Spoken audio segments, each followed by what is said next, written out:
Mi nombre es Elisa Montoya.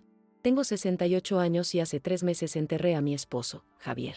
Vivimos en esta casa, en un suburbio de Miami, por 40 años. Cada mañana, mi rutina es la misma. Me levanto, voy a la cocina y preparo el café. Sigo poniendo 2 tazas sobre la mesa, una para mí y otra para él. La suya siempre se queda fría. Es un hábito tonto, supongo, una forma de negar que su silla al otro lado de la mesa permanecerá vacía para siempre. Miro por la ventana y veo los mismos árboles que vimos juntos. Pero ahora el silencio en la casa pesa demasiado, como si el aire se hubiera vuelto más denso. Al principio, después del funeral, el teléfono no paraba de sonar. Los amigos llamaban, los vecinos traían comida.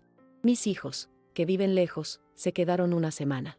Pero el tiempo pasa y la vida de todos continúa. La mía se quedó quieta. Las llamadas se hicieron menos frecuentes. La comida dejó de llegar. Ahora los días son largos y vacíos, marcados solo por el tic-tac del reloj de la sala, un sonido que antes nunca notaba.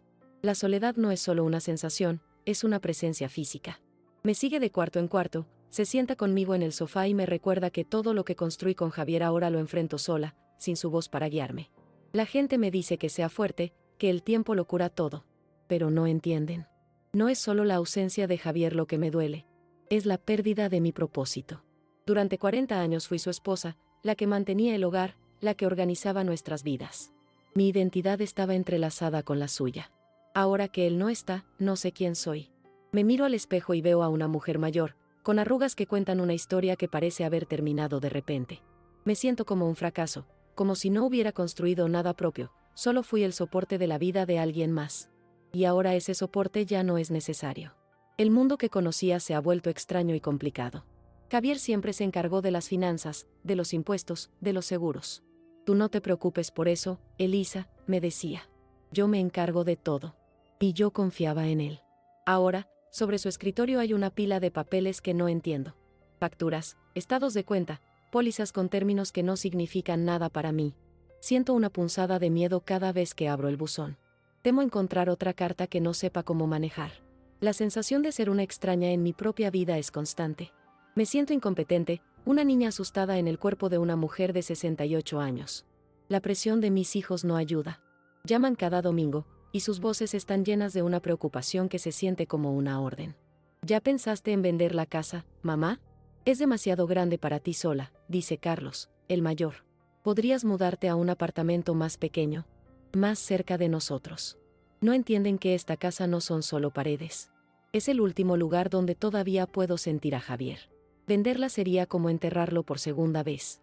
Sienten que me estoy aferrando al pasado, pero para mí es lo único real que me queda. Su insistencia me hace sentir como una carga, un problema que necesitan resolver. A veces, para escapar del silencio, conduzco hasta el supermercado. Camino por los pasillos sin un plan, solo para estar rodeada de gente. Veo a otras parejas, mayores que yo, discutiendo sobre qué marca de pan comprar. Y siento una envidia amarga, un dolor agudo en el pecho. Ellos todavía se tienen el uno al otro. Yo empujo mi carrito, con comida para una sola persona, y me siento invisible. Nadie me ve. Nadie sabe que mi mundo se derrumbó. Regreso a casa, guardo las compras y la soledad me recibe en la puerta, más fuerte que antes. La sensación de fracaso se intensifica. Como si mi vida solo tuviera sentido en pareja. La semana pasada llegó una carta que lo empeoró todo. No era una factura ni un estado de cuenta. El sobre era grueso, de color crema, y el remitente era un bufete de abogados del centro de la ciudad que no conocía. Estaba dirigida a los herederos de Javier Montoya. Solo ver su nombre impreso en ese contexto legal me provocó un escalofrío. La dejé sobre la mesa de la entrada durante 3 días. Cada vez que pasaba por allí, la carta parecía mirarme. Era una amenaza silenciosa, una pieza de un rompecabezas que no sabía que existía. El miedo a lo desconocido era paralizante. ¿Qué más de la vida de Javier yo no conocía? Finalmente, con las manos temblorosas, abrí el sobre. El lenguaje era frío y formal. Hablaba de un reclamo contra el patrimonio de mi esposo. Y mencionaba un nombre, Verónica Ramos. Repetí el nombre en voz alta, esperando que sonara familiar. Verónica Ramos. No la conocía. Revisé las agendas viejas de Javier, las listas de contactos, las tarjetas de Navidad guardadas en una caja. Nada.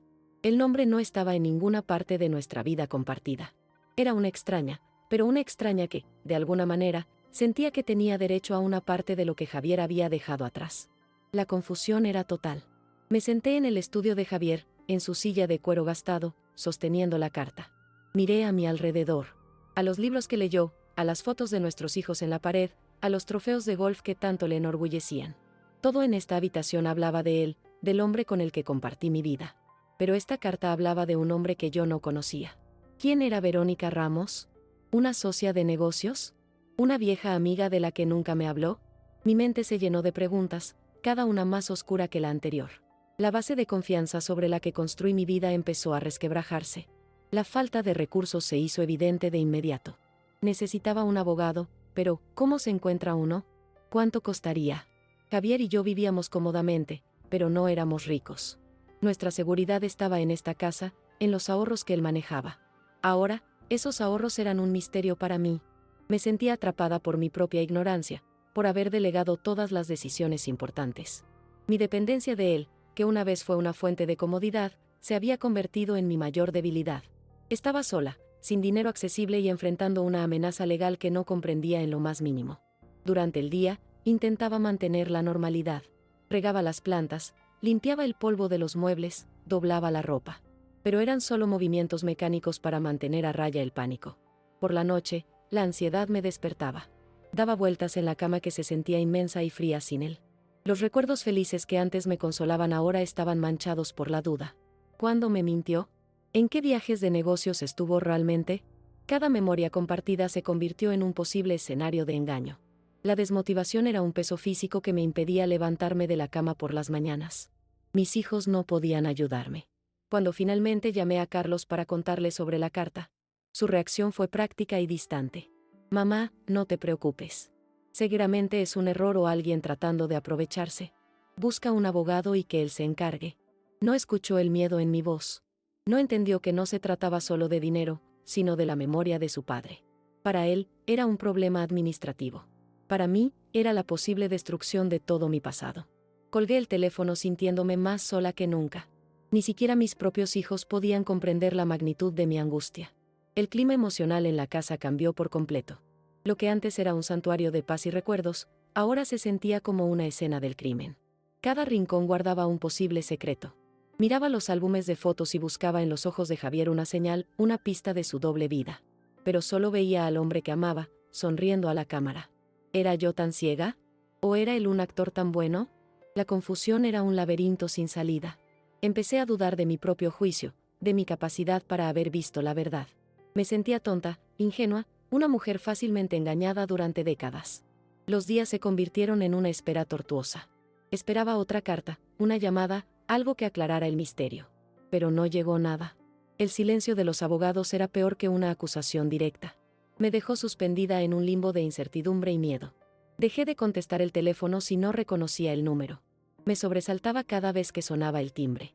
La casa se convirtió en mi prisión, y yo era la única prisionera. El mundo exterior, con su normalidad, me parecía lejano e inalcanzable.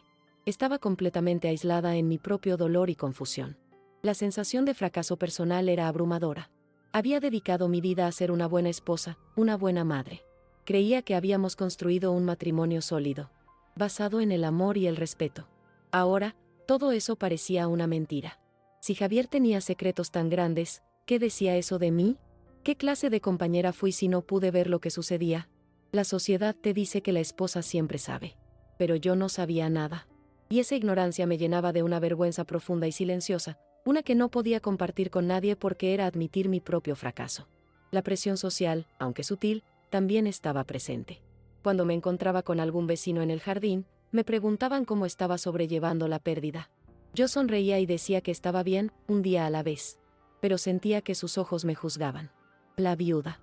La pobre Elisa. No quería su lástima. Quería respuestas. Quería recuperar la dignidad que sentía que estaba perdiendo. Pero en lugar de eso, me escondía detrás de una fachada de normalidad, mientras por dentro me desmoronaba lentamente, pieza por pieza. Con cada nueva duda que surgía, empecé a descuidarme. Algunas mañanas no me vestía, me quedaba en bata todo el día. La casa, que siempre había estado impecable, comenzó a acumular una fina capa de polvo. No tenía energía ni motivación para limpiar. ¿Para qué? ¿Para quién? Era como si la vida se estuviera escapando de mí, dejándome hueca por dentro. La comida no tenía sabor. La televisión no me entretenía. Solo me sentaba en el sillón de la sala, mirando por la ventana, perdida en un mar de pensamientos confusos y dolorosos. Estaba a la deriva, sin un ancla que me mantuviera en mi sitio. Un día, mientras buscaba un documento en el escritorio de Javier, encontré una pequeña caja de madera en el fondo de un cajón. No la reconocí. Dentro había una foto. Era una foto vieja, en blanco y negro, de un Javier mucho más joven. Estaba sonriendo, y a su lado había una mujer que no era yo. Se veían felices, íntimos. Debajo de la foto, había un mechón de cabello de bebé atado con una cinta azul. Mi corazón se detuvo. No era solo una carta de un abogado. Era real. Había pruebas. Y estaban escondidas en el corazón de nuestra casa. La confusión dio paso a una certeza helada. Javier no solo tenía un secreto, tenía otra vida. Una vida entera de la que yo no formé parte. La mujer de la foto, ¿era Verónica Ramos? ¿Y el bebé? ¿Tenía Javier otro hijo? Las preguntas me golpearon con la fuerza de un ataque físico. Me faltaba el aire. Tuve que sentarme en el suelo, con la foto en la mano. Los 40 años de mi matrimonio se rebobinaron en mi cabeza, pero ahora cada escena estaba distorsionada, teñida por esta nueva y terrible verdad. Todo lo que creía saber era una farsa. El sentimiento de estar atrapada se volvió absoluto. Ya no era solo una cuestión de dinero o de una casa. Era una cuestión de mi identidad. ¿Quién era yo si mi matrimonio era una mentira? Estaba anclada a un hombre que era un extraño, y ahora los fantasmas de su vida secreta venían a reclamar su parte. No tenía a dónde huir, porque el problema no estaba afuera, estaba dentro de las paredes de mi casa, en cada recuerdo, en cada fotografía. Estaba encerrada en una historia que no era la mía, y no veía ninguna salida. La presión de mis hijos por vender la casa ahora se sentía diferente. Quizás tenían razón. Quizás necesitaba escapar de este lugar. Pero, ¿a dónde iría? No tenía recursos propios. Todo estaba atado al nombre de Javier, a su patrimonio. Y ahora, ese patrimonio estaba en disputa. Vender la casa no era una opción hasta que esto se resolviera. Estaba financieramente paralizada, atada a la misma estructura que se había convertido en mi tormento. Cada puerta que intentaba abrir en mi mente estaba cerrada. El miedo se transformó en una sensación de impotencia total. Era una mujer mayor, sola, sin experiencia en el mundo legal o financiero, enfrentando una situación que me superaba por completo. La familia que creía tener se estaba desmoronando. La seguridad que creía poseer era una ilusión. Me sentía como un peón en un juego cuyas reglas desconocía, movida por fuerzas que no podía controlar. La soledad era ahora mi única compañera constante, un recordatorio de mi total y absoluta vulnerabilidad ante lo que estaba por venir. Me quedé en el estudio de Javier durante horas, mirando la foto. El sol se puso y la habitación se oscureció, pero no encendí la luz. Me quedé en la penumbra, rodeada por la vida del hombre que amé y que, evidentemente, nunca conocí. La carta del abogado ya no era una simple amenaza, era una promesa. La promesa de que mi dolor apenas estaba comenzando. Me sentía completamente acorralada, sin un plan, sin ayuda y sin un lugar seguro al que llamar mío. Estaba a punto de perderlo todo. La desmotivación se apoderó de mí por completo. Ya no había lucha en mi interior, solo una resignación vacía. ¿Para qué pelear? Si Javier me había engañado durante tanto tiempo, ¿qué importaba ya la casa o el dinero? Lo que se había roto era mi corazón, mi confianza, mi historia. Y eso no se podía reparar con ningún abogado. Me sentí derrotada antes de que la batalla hubiera comenzado. Estaba en el fondo de un pozo oscuro, sin fuerzas para intentar salir. La confusión y la pérdida habían ganado. Al final de esa noche, puse la foto de nuevo en la caja y la guardé en el cajón. Pero no podía esconder la verdad de mí misma. Me levanté y miré mi reflejo en el cristal oscuro de la ventana. Vi a una mujer frágil, perdida, una extraña en su propia casa. El futuro era un muro negro frente a mí. No tenía idea de qué hacer, a quién recurrir ni cómo sobrevivir a esto. Estaba en un callejón sin salida. Y la única certeza que tenía era que lo peor aún no había llegado. Me sentía completamente atrapada, esperando el golpe final. 2 días después de encontrar la caja, el timbre sonó. Eran las 3 de la tarde, una hora en la que nadie me visitaba. El sonido me sobresaltó, cortando el denso silencio de la casa. Me quedé inmóvil en el pasillo, con el corazón latiendo descontroladamente en mi pecho. Por un momento, consideré no abrir. Podía simplemente quedarme quieta hasta que la persona se fuera. Pero algo me impulsó a moverme. Era una curiosidad mezclada con un terror profundo, como si supiera que quienquiera que estuviera al otro lado de la puerta traía consigo el resto de mi historia, la parte que me faltaba por conocer. Caminé lentamente hacia la entrada, Cada paso una decisión consciente de enfrentar lo que venía. Al mirar por la mirilla, vi a una mujer de mi edad, quizás un poco más joven, con el cabello bien peinado y un aire de seguridad que me intimidó. A su lado, un hombre joven, de unos 30 años, la miraba con una expresión seria. No los reconocí, pero supe de inmediato quiénes eran. No había duda posible. Eran Verónica Ramos y su hijo. La carta del abogado no había sido un error. La foto en el cajón no era una pesadilla. Eran reales, de carne y hueso, y estaban en mi porche. Mi mano tembló al girar la perilla. La puerta se abrió con un ligero chirrido, y el aire de la tarde entró, trayendo consigo a los fantasmas del pasado de Javier. «¿Señora Montoya?», preguntó la mujer. Su voz era firme, sin rastro de nerviosismo. Asentí en silencio, incapaz de pronunciar una palabra. «Soy Verónica Ramos. Y este es mi hijo, Lucas». Hizo un gesto hacia el joven, que me miró con una mezcla de curiosidad y lástima. No me ofrecieron la mano. No hubo un intento de cordialidad. Estaban allí por negocios, y su postura lo dejaba claro. Me hice a un lado, un gesto automático de hospitalidad que lamenté al instante. Entraron en mi casa, el hogar que construí con Javier durante 40 años, como si tuvieran todo el derecho del mundo a estar allí, invadiendo mi espacio sagrado con su presencia. Se sentaron en el sofá de la sala sin que yo los invitara. Me quedé de pie, sintiéndome una extraña en mi propio hogar. Verónica colocó su bolso sobre la mesita de café, junto a una foto de mis nietos, y sacó una carpeta. La abrió con movimientos precisos y metódicos. «Sé que esto es difícil, Elisa», dijo, usando mi nombre de pila como si fuéramos viejas amigas. «Pero hay asuntos que deben resolverse». Javier pospuso esto durante demasiado tiempo. Su tono era condescendiente, como si me estuviera haciendo un favor. Lucas no decía nada, solo observaba la habitación. Sus ojos recorriendo las fotos en las paredes, los recuerdos de una vida que no era la suya. De la carpeta, Verónica sacó un documento y me lo extendió. Era un certificado de nacimiento. El nombre del niño era Lucas Ramos. El nombre de la madre, Verónica Ramos. Y el nombre del padre, Javier Montoya. Mi vista se nubló. Tuve que agarrarme al respaldo de una silla para no caer. Era la prueba definitiva, fría e innegable. 40 años de matrimonio, de confianza, de amor, reducidos a un pedazo de papel que invalidaba todo lo que yo creía que era verdad. Miré a Lucas, tratando de encontrar un parecido con Javier, y lo encontré en la forma de sus ojos, en la línea de su mandíbula. Era el hijo de mi esposo. Javier siempre se ocupó de nosotros, continuó Verónica, retirando el documento de mis manos temblorosas. Lucas fue a una buena universidad. Tuvimos una vida cómoda. Él era un buen hombre, un buen padre. Cada palabra era una puñalada. Hablaba de un Javier que yo no conocía, un hombre capaz de mantener 2 familias, 2 vidas, sin que yo sospechara nada. Me sentí increíblemente estúpida. ¿Cómo pude ser tan ciega? ¿Cómo pude vivir junto a un extraño durante tanto tiempo? La humillación era un sabor amargo en mi boca. Yo no era su esposa, era su coartada, la fachada respetable que le permitía vivir su mentira. Lucas finalmente habló. Su voz era más suave que la de su madre, pero no menos hiriente.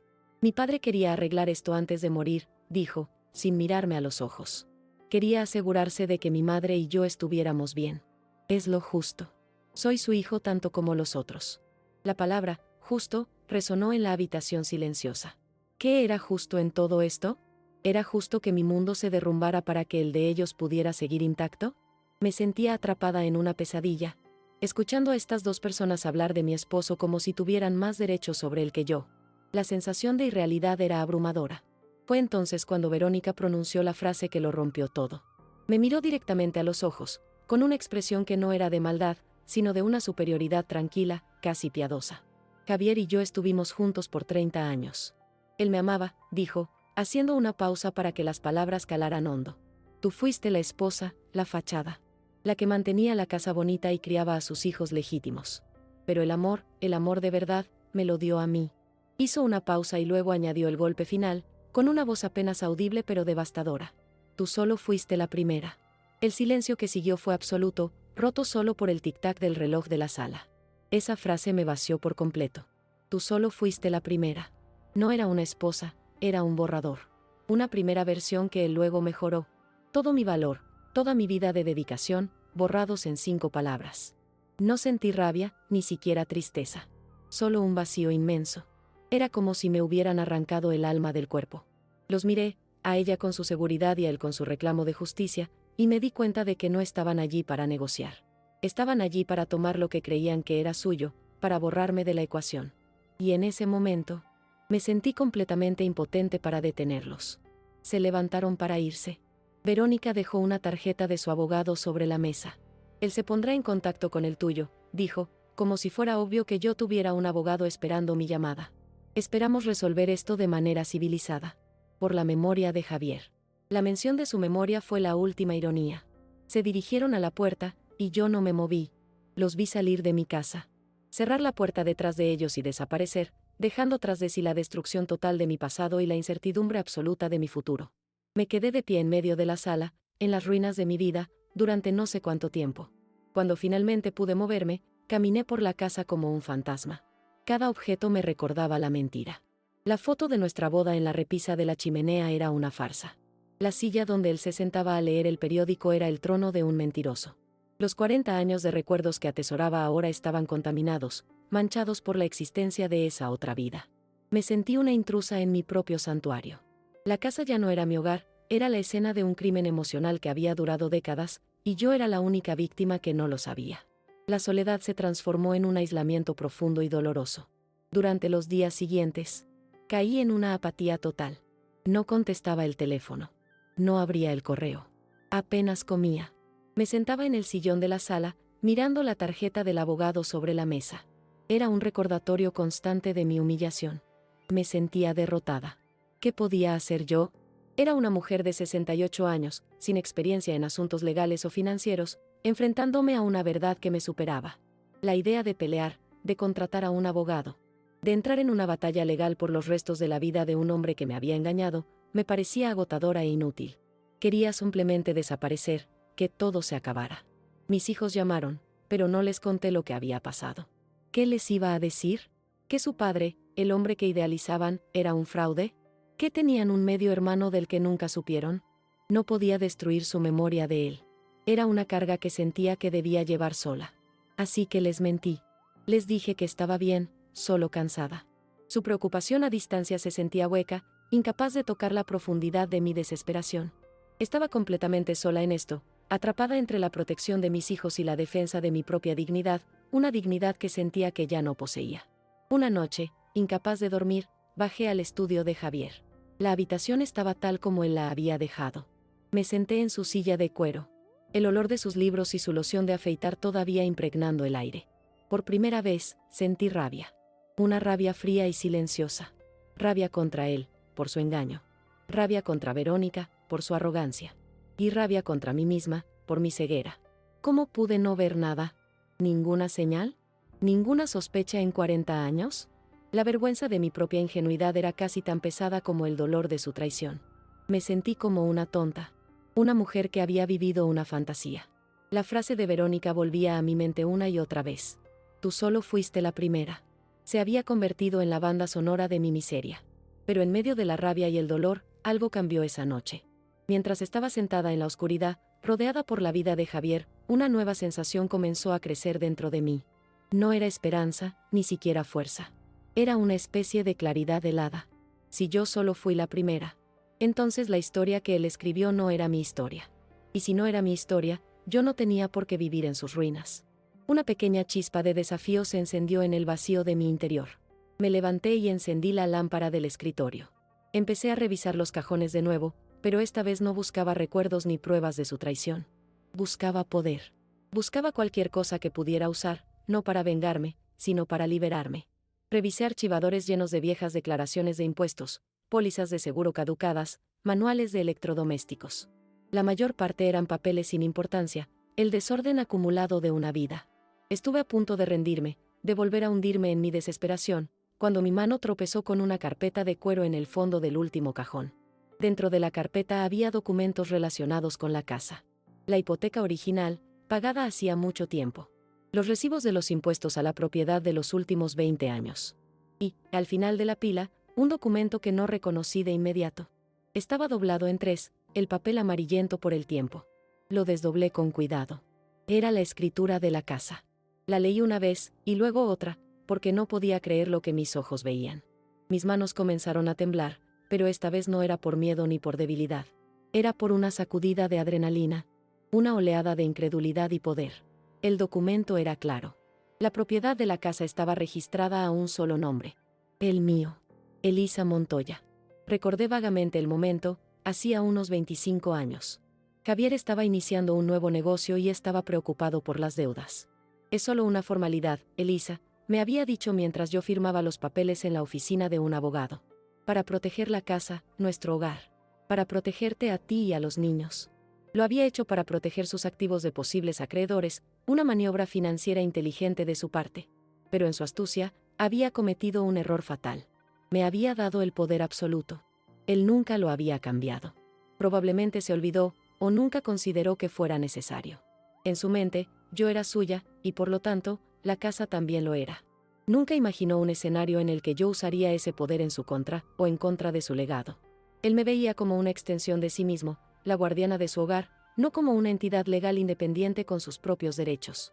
Su arrogancia, la misma que le permitió mantener una doble vida durante 30 años, fue lo que finalmente le dio a su primera esposa la última palabra. La ironía de la situación era casi poética. Me quedé mirando la escritura durante mucho tiempo. El papel se sentía pesado en mis manos, como si contuviera el peso de mi futuro. La casa.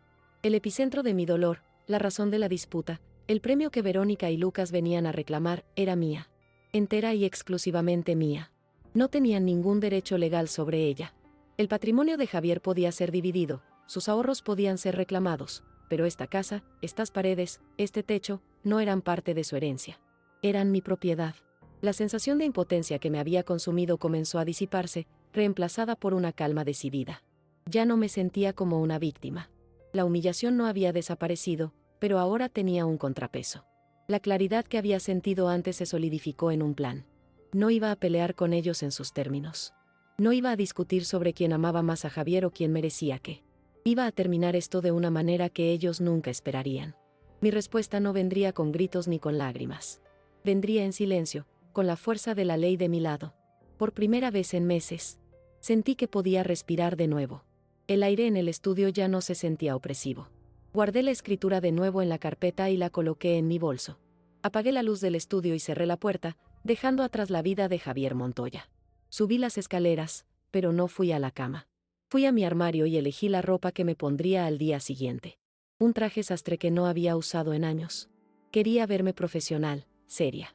No como una viuda afligida, sino como una mujer que estaba a punto de tomar el control de su propia vida. Por la mañana, no llamaría a mis hijos. Llamaría a un abogado. No para defenderme, sino para atacar. La resistencia que había sentido, el deseo de rendirme y desaparecer, se había evaporado. El choque de su visita y la crueldad de sus palabras me habían roto, pero también me habían despertado. Me habían obligado a salir de la niebla del duelo y a enfrentar la realidad. Y la realidad era que, aunque mi pasado era una mentira, mi futuro no tenía por qué serlo. Tenía una opción. Podía dejar que me aplastaran o podía levantarme. Y esa noche, en el silencio de la casa que ahora era inequívocamente mía, tomé mi decisión. Acepté el llamado al cambio. Me acerqué a la ventana y miré el jardín oscuro. El letrero de "se vende" ya se materializaba en mi mente. No iba a luchar por la casa. La iba a disolver. Iba a convertir el símbolo de mi vida compartida en cenizas. Y de esas cenizas, construiría algo nuevo, algo que fuera solo mío. Verónica dijo que yo solo fui la primera. Tenía razón. Fui la primera en construir este hogar, y ahora sería la última en decidir su destino. Una sonrisa, la primera en mucho tiempo, se dibujó en mis labios. La batalla no había terminado, pero yo acababa de encontrar mi arma secreta. El miedo no se había ido por completo, pero ahora estaba acompañado de una determinación de acero. Sabía que el camino por delante sería difícil. Enfrentaría la ira de Verónica y Lucas, y probablemente la confusión de mis propios hijos. Pero ya no me importaba. Mi lealtad ya no era hacia la memoria de un hombre que me traicionó, ni hacia la idea de una familia perfecta que nunca existió. Mi única lealtad, a partir de ese momento, era hacia mí misma. Hacia la mujer que había dedicado 40 años a una mentira y que ahora iba a dedicar el resto de su vida a su propia verdad. La mañana después de encontrar la escritura, el mundo se sentía diferente. El aire en la casa parecía más ligero, menos cargado de fantasmas. Tomé el teléfono y busqué el número de un abogado que había visto en un anuncio local. Mi voz tembló al hablar con su secretaria. Me sentí torpe, como una niña jugando a ser adulta. Ella me hizo preguntas sobre el patrimonio y los activos, palabras que apenas entendía. Cada pregunta era un recordatorio de mi ignorancia, de los 40 años que pasé en una burbuja protectora. Colgué el teléfono sintiendo un vértigo de incompetencia. Este era mi primer paso, y ya sentía que iba a tropezar. Mi primera reunión fue con el señor Díaz, un hombre de voz tranquila y ojos amables. Le mostré la escritura. Él la examinó, asintiendo lentamente, y confirmó lo que yo ya sabía: la casa era mía, sin lugar a dudas. Pero entonces, comenzó a usar un lenguaje que me era completamente ajeno. Habló de impuestos sobre las ganancias de capital, costos de cierre, comisiones del agente inmobiliario. Yo solo asentía, fingiendo comprender para no parecer una tonta. Salí de su oficina con una carpeta llena de documentos y la cabeza llena de dudas. El poder que había sentido la noche anterior se sentía ahora como una pesada responsabilidad que no estaba segura de poder manejar. Decidí que el siguiente paso era encontrar un agente de bienes raíces. Pasé horas en internet, mirando perfiles de extraños sonrientes junto a casas que no eran la mía. Hice algunas llamadas, pero cada conversación era un pequeño desastre. Un agente fue agresivo, presionándome para que firmara un contrato de inmediato. Otro me habló con una paciencia condescendiente, como si estuviera explicando algo a un niño. Después de colgarle, me senté en el silencio de la cocina y la voz de mi antiguo yo, la que siempre dependía de Javier, susurró en mi mente que esto era un error, que no podría hacerlo sola. La derrota se sentía cercana. En medio de mi duda, mi hijo Carlos llamó. Su voz, tan familiar y segura, fue una tentación. Quise contárselo todo, entregarle el problema y dejar que él lo resolviera, como siempre lo habría hecho Javier. Pero me detuve. Sabía que su ayuda vendría con control, que su protección me volvería a poner en la jaula de la dependencia. Así que le mentí. Le dije que estaba bien, solo organizando unos papeles viejos. La mentira me pesó, un ladrillo más en el muro de mi aislamiento. Sin embargo, también fue mi primera defensa consciente de mi nueva independencia. Un acto de autopreservación doloroso pero necesario. El señor Díaz me recomendó a una agente, una mujer llamada Sofía. Ella fue diferente. Era directa pero amable, y me explicó el proceso de venta con una claridad que me tranquilizó. Juntas, decidimos un precio de venta, $850,000. El número flotaba en el aire, abstracto e inmenso. Ponerle un valor monetario a las paredes que habían contenido toda mi vida se sentía profano. Una parte de mí se rebeló ante la idea. Vender la casa era una decisión lógica, un movimiento estratégico, pero en mi corazón, se sentía como una traición final a los pocos buenos recuerdos que me quedaban. La teoría era fácil, la práctica era un tormento. Sofía me dio mi primera tarea, preparar la casa para las visitas. Despersonalizar, lo llamó. Y así comenzó mi nueva rutina. Cada día, me dedicaba a una habitación, empacando 40 años de vida en cajas de cartón. Al principio, cada objeto era una herida. La primera taza de café que compramos juntos, los dibujos de mis hijos pegados en el refrigerador, un libro que Javier me regaló. Lloré mucho en esos primeros días. Pero poco a poco, mi perspectiva cambió. Empecé a ver esos objetos no como tesoros sagrados, sino como el atrezo de una obra de teatro que había terminado. Esta distancia me dio una extraña disciplina para continuar. Mis mañanas también cambiaron. Ya no me levantaba para preparar un café que nadie bebería. En su lugar, me sentaba en la mesa de la cocina con un cuaderno y un bolígrafo. Hacía listas. Llamar al banco. Empacar los libros del estudio. Investigar sobre fundaciones. Este simple acto de planificar mi día, de imponerme una estructura, me dio una sensación de control que no había tenido en meses. Era un hábito que siempre había asociado con Javier, pero ahora lo estaba reclamando como mío. Estaba construyendo un nuevo andamiaje para mi vida, uno que no dependía de nadie más. El día que pusieron el letrero de "Se vende" en el jardín fue una declaración pública de mi nueva dirección. Sentí las miradas de mis vecinos a través de sus cortinas. Una de ellas, Marta, me interceptó junto al buzón. ¿Estás segura, Elisa?, me preguntó, su voz llena de una falsa preocupación que apenas ocultaba su juicio. Tan poco tiempo después de lo de Javier. Sentí una punzada de vergüenza, el viejo instinto de justificarme. Pero en lugar de eso, una calma fría me invadió. La miré a los ojos y dije, es lo que necesito hacer. Mi voz no flaqueó. Fue una pequeña victoria, pero se sintió inmensa. La respuesta del otro lado no se hizo esperar. El abogado de Verónica llamó al señor Díaz.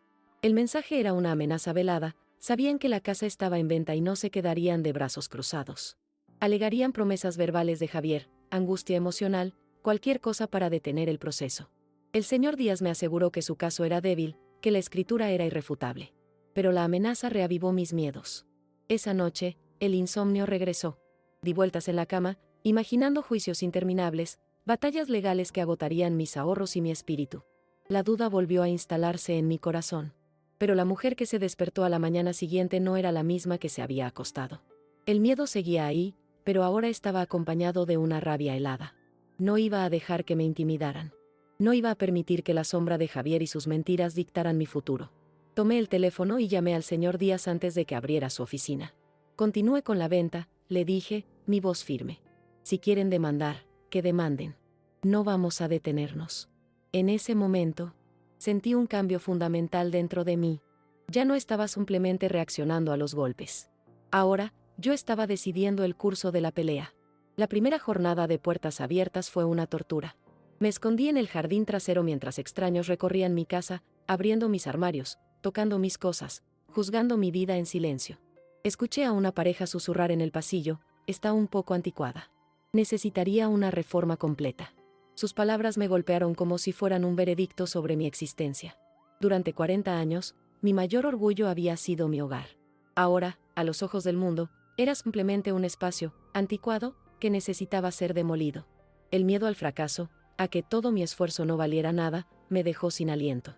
La soledad en esos días era una presencia física. Por las noches, después de empacar y fingir normalidad, el silencio de la casa vacía era un rugido. Extrañaba la simple presencia de otra persona, incluso la presencia del hombre que me había engañado. La comodidad de lo familiar, aunque fuera una familiaridad construida sobre mentiras, era un ancla tentadora. Una noche, encontré uno de sus viejos suéteres. Lo sostuve contra mi cara, aspirando un rastro de su olor. Por un instante, deseé no haber encontrado nunca esa caja, no saber la verdad. Era más fácil vivir en la ignorancia feliz que en esta dolorosa realidad. Llegó una oferta por la casa, pero era ridículamente baja. Sofía, mi agente, se indignó, pero yo sentí una ola de desesperación. Quizás eso era todo lo que valía. Quizás había sobreestimado el valor de mi hogar, de mi vida. El miedo a fracasar económicamente me paralizó. ¿Y si no podía vender la casa por el precio que necesitaba? ¿Y si mi idea de la fundación era solo un sueño delirante de una mujer vieja y sola? Pasé un día entero en la cama, incapaz de moverme, ahogada en las viejas inseguridades que creía haber superado. La incompetencia se sentía como mi estado natural. Mi hija Ana llamó, su instinto siempre más agudo que el de su hermano. «Mamá, no suenas bien», dijo. Su genuina preocupación rompió mis defensas y me eché a llorar. Le conté una verdad a medias, una mentira piadosa para protegerla. Le dije que había descubierto que Javier tenía enormes deudas y que tenía que vender la casa para saldarlas. La mentira me permitió desahogarme sin destruir la imagen de su padre. Pero al colgar, me sentí más sola que nunca. Estaba navegando esta tormenta completamente sola, protegiendo a todos los que me rodeaban del naufragio de mi propia vida. Una noche, mientras vaciaba el estudio de Javier, encontré un libro de poemas que me había regalado años atrás. En la primera página, su caligrafía, para Elisa, mi roca, mi puerto seguro. Las palabras, que una vez me llenaron de orgullo, ahora me quemaban. Un impulso violento me recorrió, quise lanzar el libro contra la pared, hacerlo pedazos. Pero me detuve. La mujer a la que le había escrito eso ya no existía. Yo era otra persona. Con una calma que me sorprendió, cerré el libro y lo puse en la caja de donaciones. Estaba aprendiendo a separar al hombre que amé del monstruo que descubrí. Poco después, recibí una carta. No era de un abogado. La letra era elegante, femenina. Era de Verónica.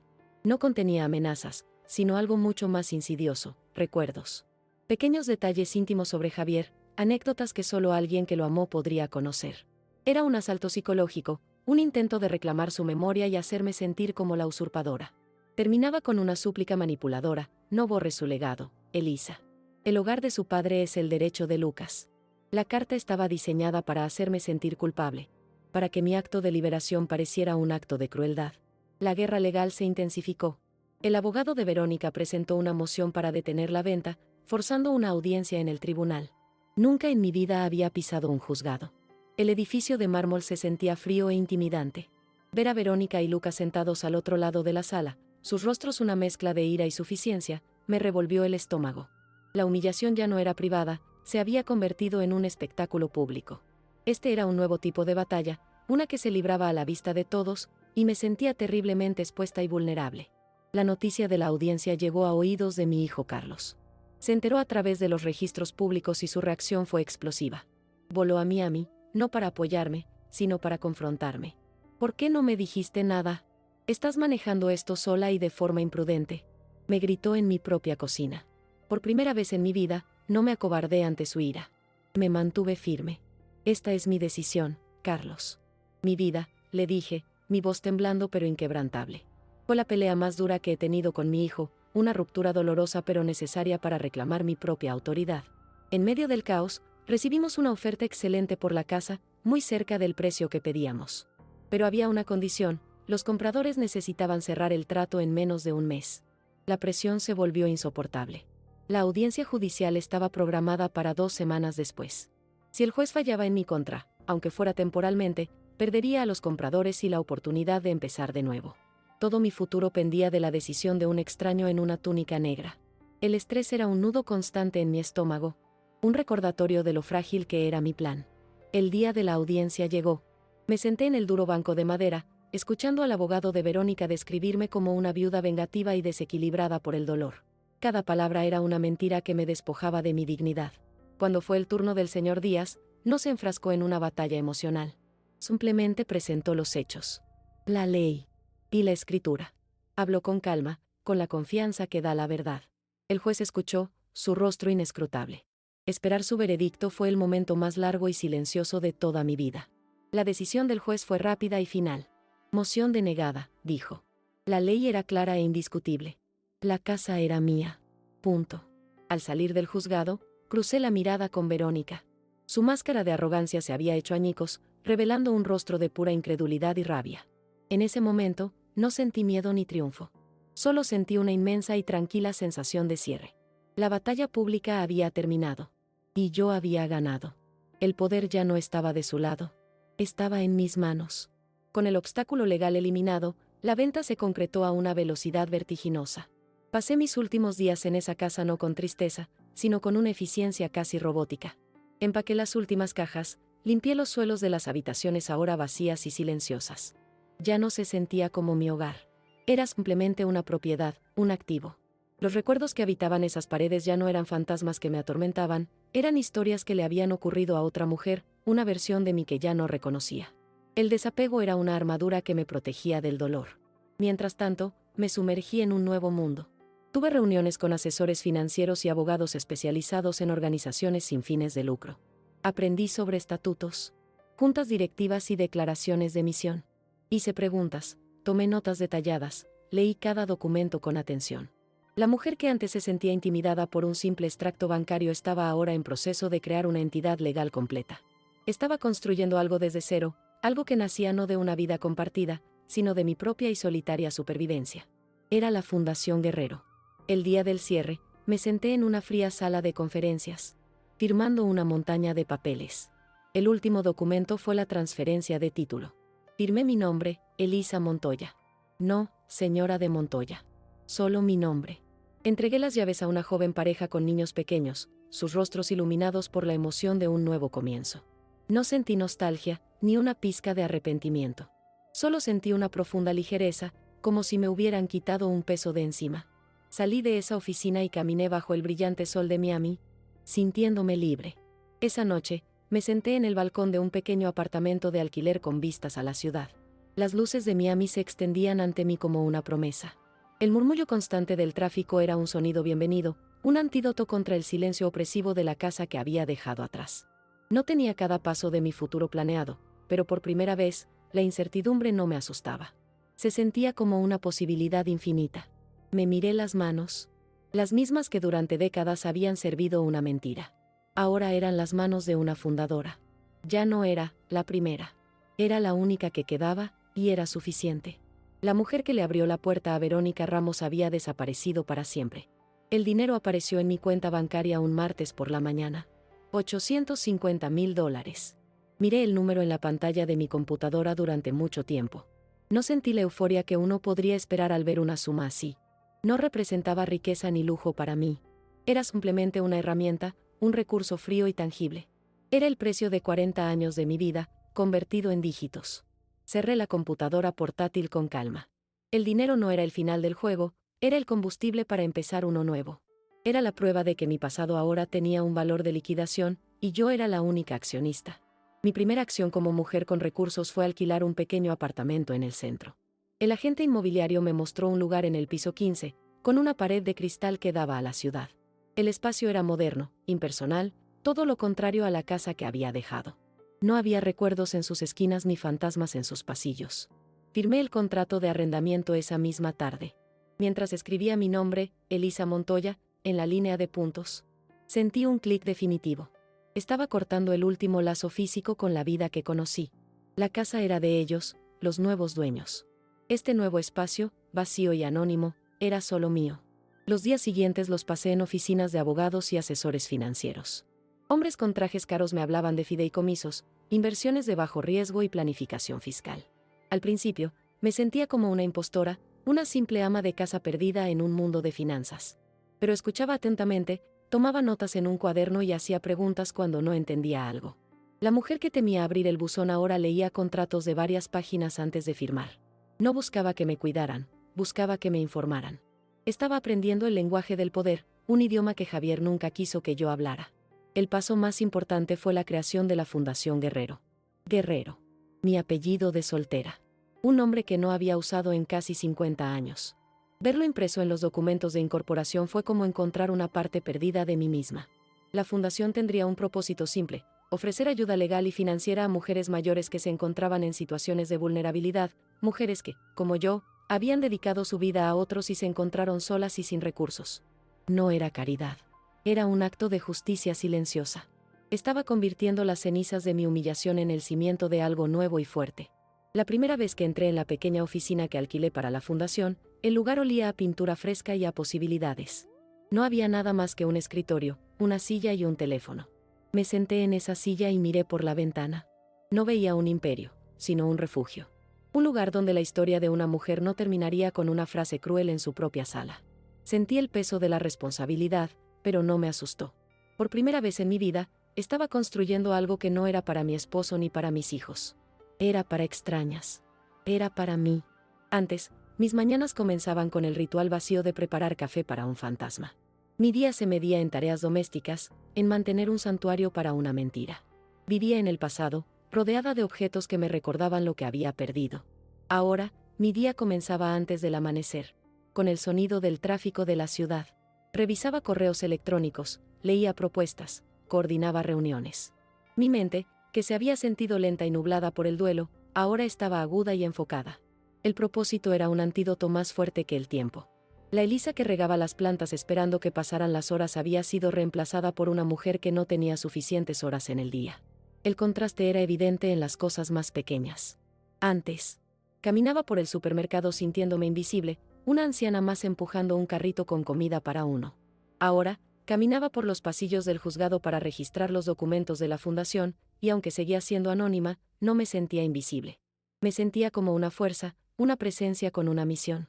La mujer que dependía de su esposo para entender una factura de servicios públicos ahora estaba creando una organización desde cero. El cambio no fue ruidoso. Fue un giro interno, un realineamiento de mi propio valor lejos de la mirada de cualquier hombre. La relación con mis hijos también se transformó. Carlos, que había venido a Miami para reprenderme, ahora llamaba con un tono de respeto desconcertado. ¿Necesitas algo, mamá? ¿Estás segura de que puedes con todo esto?, me preguntaba. Su preocupación ya no sonaba como una orden, sino como una pregunta genuina. No entendía completamente mi motivación, pero veía mi determinación. Dejé de darle explicaciones detalladas. Simplemente le decía: estoy bien, Carlos. Estoy ocupada. Esa simple frase era una declaración de independencia más poderosa que cualquier discusión que pudiéramos haber tenido. Mi hija Ana, por otro lado, lo entendió de inmediato. Cuando finalmente le conté la verdad completa, sin omitir la humillación ni el engaño, hubo un largo silencio al otro lado de la línea. Luego, con la voz quebrada, dijo: estoy tan orgullosa de ti, mamá. Su validación fue como un bálsamo. No necesitaba la aprobación del mundo, pero el respeto de mi hija significaba todo. Ella no me veía como una víctima, sino como la guerrera que mi apellido siempre había sugerido que era. Vio el final de La esposa de Javier Montoya y el comienzo de Elisa Guerrero. Incluso las reacciones del mundo exterior cambiaron. Un día, me encontré con Marta, mi antigua vecina, en una cafetería. La mujer que me había juzgado por vender la casa tan rápido ahora me miraba con una mezcla de asombro y curiosidad. Escuché que empezaste una fundación, Preguntó, su tono desprovisto de la lástima de antes. Asentí. Para ayudar a mujeres, dije simplemente. Pude ver en sus ojos que la historia que se había contado en el vecindario sobre la pobre viuda desconsolada ya no encajaba. La gente no sabía los detalles. Pero veían el resultado, una mujer que se había negado a desaparecer en su dolor. Recibí una última carta del abogado de Verónica. Era un documento seco y formal, retirando todas las reclamaciones contra el patrimonio de Javier, ya que no quedaba nada que reclamar. No había disculpas ni palabras de remordimiento. Solo el silencio legal de la derrota. Puse la carta en la trituradora de papel sin una segunda mirada. Su opinión sobre mí, su juicio, su existencia, ya no tenían poder. Eran solo ruido de un pasado que ya había cerrado. Su intento de borrarme había fracasado. En cambio, me habían empujado a reescribir mi propio final. La sorpresa más grande vino de personas que apenas conocía. El señor Díaz, mi abogado, me llamó un día solo para decirme que estaba impresionado. En 30 años de carrera, he visto a muchas familias destruirse por herencias, dijo. Nunca he visto a nadie convertir una situación así en algo tan constructivo. Su respeto profesional, de un hombre que lo había visto todo, significó más para mí que cualquier cumplido personal. Me hizo darme cuenta de que mi historia ya no era solo mía, se había convertido en un ejemplo de una posibilidad diferente. A veces, por la noche, me sentaba en mi balcón y pensaba en el camino recorrido. Recordaba a la mujer temblorosa que abrió la puerta a Verónica y Lucas. Recordaba la sensación de vacío absoluto, la humillación que me había dejado sin aire. Parecía que le había ocurrido a otra persona, en otra vida. No sentía orgullo por lo que había hecho, sino una tranquila sensación de inevitabilidad. El dolor me había acorralado de tal manera que solo había dos opciones, rendirme o luchar de una forma completamente nueva. Elegí la segunda, no por valentía, sino por pura necesidad de sobrevivir. Me di cuenta de que la traición de Javier, en su crueldad, me había dado un regalo inesperado. Me liberó. Me liberó de la obligación de proteger su memoria. Me liberó de la casa que se había convertido en una prisión de recuerdos falsos. Me liberó de la identidad de señora Montoya, una identidad que me había definido durante 40 años. Al destruir mi pasado, me obligó a construir un futuro. Sin su engaño, habría vivido el resto de mis días como una viuda piadosa, cuidando su legado, sin saber nunca de lo que yo era capaz por mí misma. Reconocí la inmensa soledad de mi viaje. Tomé cada decisión sola. Enfrenté cada miedo sola. Lloré mis pérdidas sola.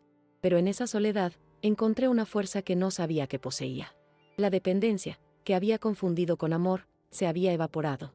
Ahora entendía que el verdadero compañerismo no anula al individuo, lo fortalece. Mi matrimonio no había hecho eso. Me había encogido. Me había mantenido en un papel seguro pero limitado. Ahora, sin nadie a mi lado, me sentía más completa que nunca. Mirando hacia atrás, no siento odio por Javier. Siento una especie de lástima distante. Vivió una vida dividida, llena de secretos y mentiras. Nunca pudo ser completamente honesto con nadie. Su cobardía le costó la oportunidad de tener una relación real, tanto conmigo como con su otra familia. Yo, en cambio, al final de todo, me encontré con la verdad. Y aunque la verdad fue devastadora, también fue el único camino posible hacia una libertad genuina. Él murió atrapado en su propia red. Yo aprendí a volar después de que la red se rompiera. Tampoco pienso en Verónica. Su frase, tú solo fuiste la primera, que una vez me destrozó, ahora me parecía casi cómica. Tenía razón, pero no de la manera que ella pensaba. Fui la primera en construir ese hogar. Fui la primera en criar a sus hijos.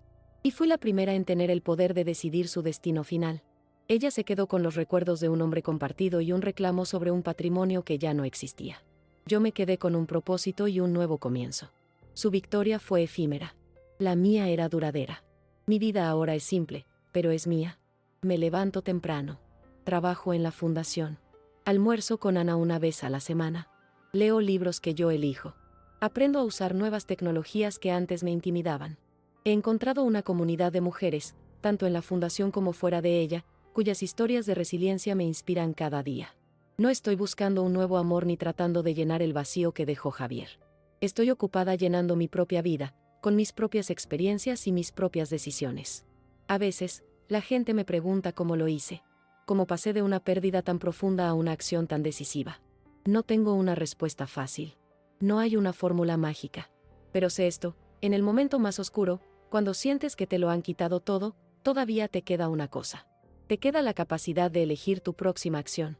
Puede ser una acción pequeña, como hacer una llamada telefónica. O una grande, como vender tu casa.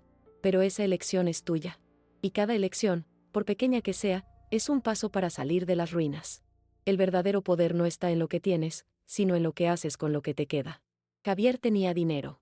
2 familias, una vida de secretos. Pero al final, su legado se disolvió. Yo me quedé con el dolor, la humillación y una escritura a mi nombre. Usé esas 3 cosas para construir algo que sobrevivirá a todos nosotros. La Fundación Guerrero no es solo una organización, es mi respuesta. Es la prueba de que se puede construir un futuro a partir de los escombros de una mentira. No dejes que la historia de nadie más defina tu final. Durante 40 años, fui un personaje secundario en la vida de Javier Montoya. Creía que mi propósito era apoyarlo, cuidarlo, mantener su mundo en orden. Pero cuando su mundo se derrumbó, descubrí que yo no era solo un personaje de apoyo. Yo era la autora de mi propia historia, y siempre lo había sido. Simplemente no lo sabía. El poder de escribir el último capítulo siempre estuvo en mis manos. Hoy, la Fundación Guerrero ayudó a su primera clienta. Una mujer de 70 años cuyo esposo la había dejado sin nada. Le conseguimos un abogado y un lugar temporal donde quedarse. Cuando me dio las gracias, con lágrimas en los ojos, no vi a una víctima. Vi a una guerrera que estaba a punto de empezar su propia lucha. Le apreté la mano y le dije, este es solo el comienzo. Y lo dije porque lo creía. Porque yo soy la prueba viviente de que es verdad. Mi mensaje para ti no es sobre venganza o perdón. Es sobre la propiedad. Toma posesión de tu propia vida. De tus decisiones. De tu futuro. No esperes a que una crisis te obligue a hacerlo. Tu nombre, tu historia, tu fuerza, son los únicos activos que nadie te puede quitar. No importa cuántas veces te digan que solo fuiste la primera. Recuerda que también tienes el poder de ser la última en decidir cómo termina la historia. No se trata de olvidar el pasado. Se trata de negarse a ser su prisionero. Los recuerdos de mi vida con Javier todavía existen, pero ya no me definen. Son simplemente parte de un largo viaje que me trajo a donde estoy hoy. Sentada en mi oficina, con el sol de la tarde entrando por la ventana, siento una profunda gratitud. No por el dolor que sufrí, sino por la mujer en la que me convirtió. Una mujer que encontró su propósito no en el amor de un hombre, sino en su propia e inquebrantable resiliencia. Al final, la justicia que encontré no fue en un tribunal. No fue en una compensación económica. Fue en el acto silencioso de transformar mi dolor en poder. Un poder que no se usa para destruir, sino para construir. Para levantar a otras que han caído. Mi nombre es Elisa Guerrero. Y mi historia no terminó el día que mi esposo murió. Ese fue el día en que realmente comenzó. Y este es solo el primer capítulo.